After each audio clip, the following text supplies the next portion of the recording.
If we were selling cell phones at the mall, or we were, doing furniture store, all these other great things, it would be actually pretty easy for us to measure effectiveness. It would be our profitability in units sold. But when we're thinking about teaching, or what makes a good physician, or what makes a good Army officer, all of a sudden that becomes really murky and hard to understand. And so how would we build incentives to get excellence out of those professions when the measurement isn't quite as straightforward as others?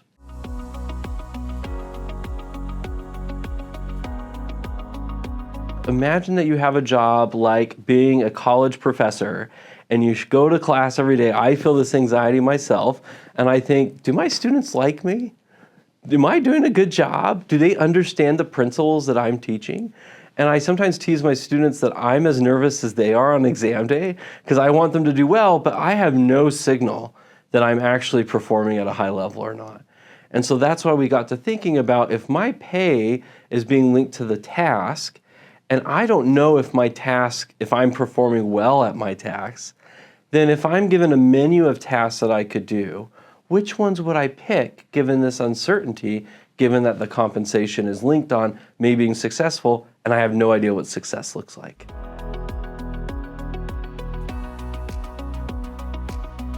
When I talk to teachers, I come from a family of educators. What they sometimes worry about is, well, if I take on the gifted and talented kids and I don't do a good job, then those parents are going to be really upset with me.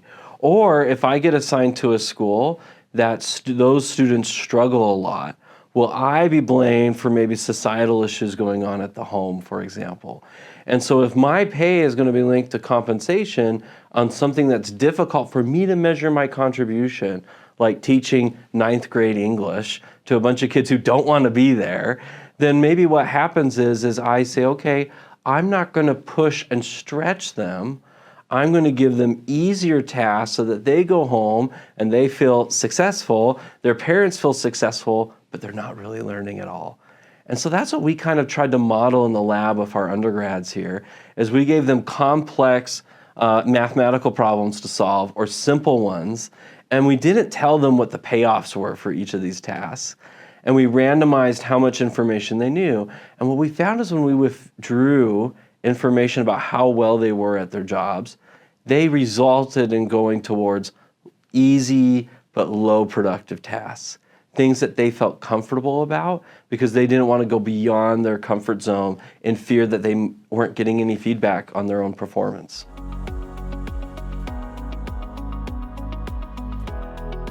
First off, maybe what we want to look at is, what type of things is your is your company being innovative? Is it choosing things that are difficult in the present that would have long payoffs in the future? Or are your employees then choosing tasks that are easy to measure, that's safe, and that kind of keeps the status quo but doesn't necessarily launch into new space?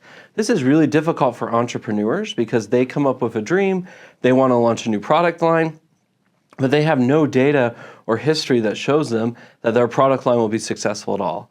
What we're saying is that those folks will probably not try to take those gambles. Where profitability is being able to do something for your customers that's new, that solves a problem for them that they might not have thought that they had. But the difficulty is going to be the information feedback.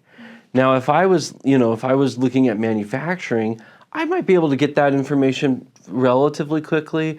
Does my new driveway basketball standard sell 3, 6, 9, 12 months out? But for example, if I'm in higher education, the question I should be asking is, are we actually educating future business leaders in a changing world? And that signal is going to be extremely difficult to get.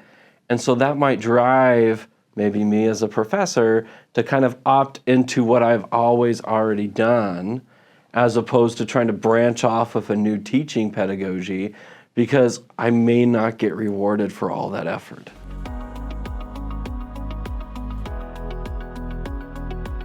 I have consulted on public policy or for organizations. It comes down to what that organization values and what it wants to reward. What they actually reward becomes very different. So in the military, for example, there is no pay for performance at all because officers are treated as equals, but that means that your top officers will leave and you might have not so top officers staying in your organization. This is something the Army calls talent management that they worry an awful lot about. In education, you'd worry about your top teachers staying in your schools, and in particular in school districts with struggling students, because that's where a master teacher could do their most on a social level. But at the flip side, we don't compensate master teachers in those school districts in that way.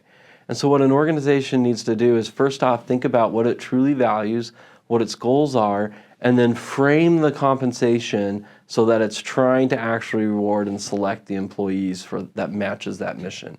And that can be hard and painful. It might be a combination of pay for performance and also maybe a combination of compensating people for that risk taking, compensating people upfront, almost like underwriting an R&D expenditure, but doing that in a person's human capital.